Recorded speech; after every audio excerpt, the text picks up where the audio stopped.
Bok ljudi, u ovome filmu ću govoriti o 4 dobrih i loših strana života u Australiji.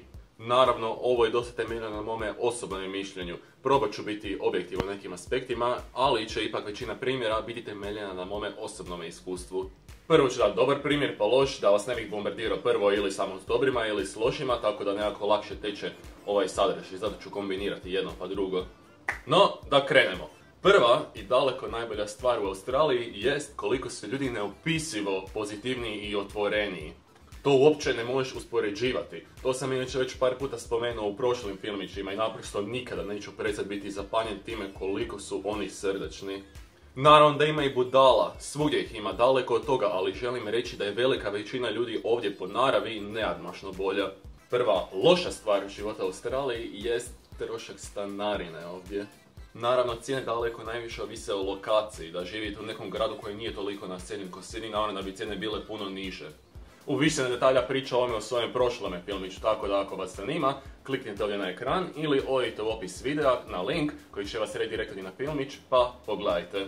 Ali da, ovdje se u Sydneyu ljudi daleko najviše žale na cijene stanovanja i zato je to stavljeno kao razlog broj 1. Druga dobra stvar života u Australiji jest da nema toliko žaljenja i negodovanja kod Australaca. Većina ih je baš proaktivna, dakle kada bude neki problem, nije da cijelo vrijeme razmišljaju o tome problemu, nije da cijelo vrijeme se žale zašto se njima dogodio taj problem i da se non stop vrte u tome, nego shvate ok, imam problem, jebi ga, dogodilo se, što sada mogu? Mogu jedno popraviti situaciju, mogu jedno stvari krenuti na bolje da ja nešto poduzmem. I naravno, to sve dosta utječe na tebe i ti to upijaš, jedno ti nekako postaješ susretljiviji i proaktivniji. Druga loša stvar jest što kako ovdje ima jako puno kultura, trebaš dosta paziti što i kako govoriš, jer moguće je da ti ljudi krivo shvate tvoje misli, odnosno tvoje namjere, jer se lako stvari krivo interpretiraju kad je toliko puno kultura ovdje. Australci su dosta osjetljivi na to da nitko nikoga ne uznemiri ili uvrijedi i zbog toga ti znaju suditi ako budeš nekako previše izrvan ili baciš kao neku neumjesniju šalu.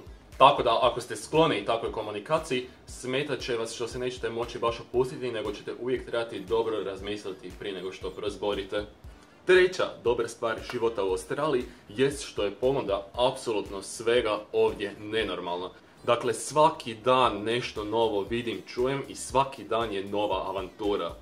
Puno je interesantnije živjeti ovdje, pogotovo bi se svidjelo ljudima koji su iz nekih manjih mjesta i koji su od tamo skoro pa sve moguće već vidjeli, iskusili i proživjeli.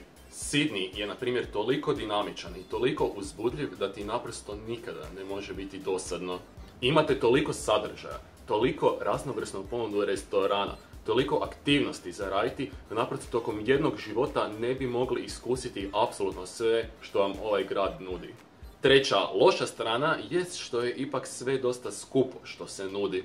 Hrana je, na primjer, užasno skupa i za moje poimanje relativne prosječne plaće u Hrvatskoj naprosto te kopka koliko je skupo čak i kada konzumiraš hranu. I Australci se žale koliko je skupo, da se zna. Cijene ovdje su daleko najveći problem i ako ne znate raspoređivati novac, onda će vas troškovi baš pokopati. Treba se ipak suzdržavati, na primjer ne ići u neke skupe restorane i treba paziti gdje i kako kupovati. Na primjer ići na neke tržnice gdje su namirnice naprosto jeftinije. Ja sam govorio o tome u svome filmiću Chinatown u Sydneyu, tamo sam za znatno nižu cijenu kupovao voće, povrće i mesne proizvode, tako da ako vas to zanima možete opet kliknuti ovdje na ekran ili otići u opis videa na link koji će vas redirektati na filmić, pa pogledajte ako vas zanima. Četvrta dobra strana jest, ovo će ipak biti malo diskutabilno, ali ako standardiziramo većinu aspekata, ipak i je veći životni standard u Australiji i možete puno više toga priuštiti ako pazite kako trošite svoje novce. Puno je bolje državno uređenje i imaju jako dobre infrastrukture. Evo, uzmimo za primjer uređenja za invalide i koliko paze na njih. Jednom kada sam čekao vlak na željeznici, kada je dolazio vlak jedan prije moga, zaposlenik sa željeznice je odmah dotrčao do vlaka i ispred jednih vrata ostavio neku drvenu ili plastičnu potporu preko koje je invalid vrlo lako mogao izaći iz vlaka. Ja naravno nisam mogao vjerovati da se dogodilo i nije mi bilo jasno kako se dogodilo. I kada sam pitao je li to onak bila neka puka slučajnost ili što, saznao sam da u stvari invalidi imaju neku aplikaciju na mobitelu ili imaju broj od zaposlenika na željeznici i oni ih kontaktiraju prije nego što izlaze na nekoj stanici da postave tu potporu jer će oni izlaziti.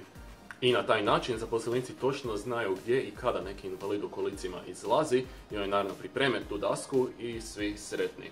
Mene baš razveseli ova priča svaki put kad ju prepričavam i kada shvatim koliko naprosto Australci paze na sve ljude ovdje.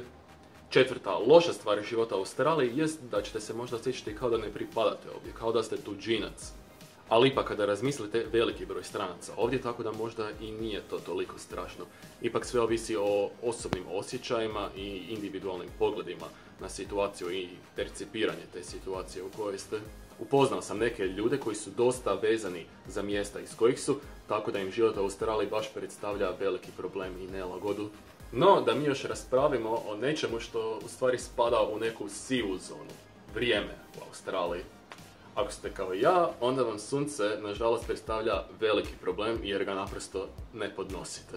Ali ako naravno preferirate sunce, onda je Australija raj na zemlji za vas i baš morate doći ovdje. Ja nemam pojma, to sam već rekao 2-3 puta, fakat nemam pojma kako ću preživjeti kada dođe ljeto. Sada, na svu sreću, kreće zima, ali to nije zima. To je 10 stupnjeva, minimalna temperatura. I to je bilo sve za ovaj filmić. Nadam se da vam se svidio ovaj stil filmića, kao i teme koje sam pričao. Ako vam se dopalo, naravno, kao inače, kliknite subscribe i kliknite thumbs up. I vidimo se do idućega.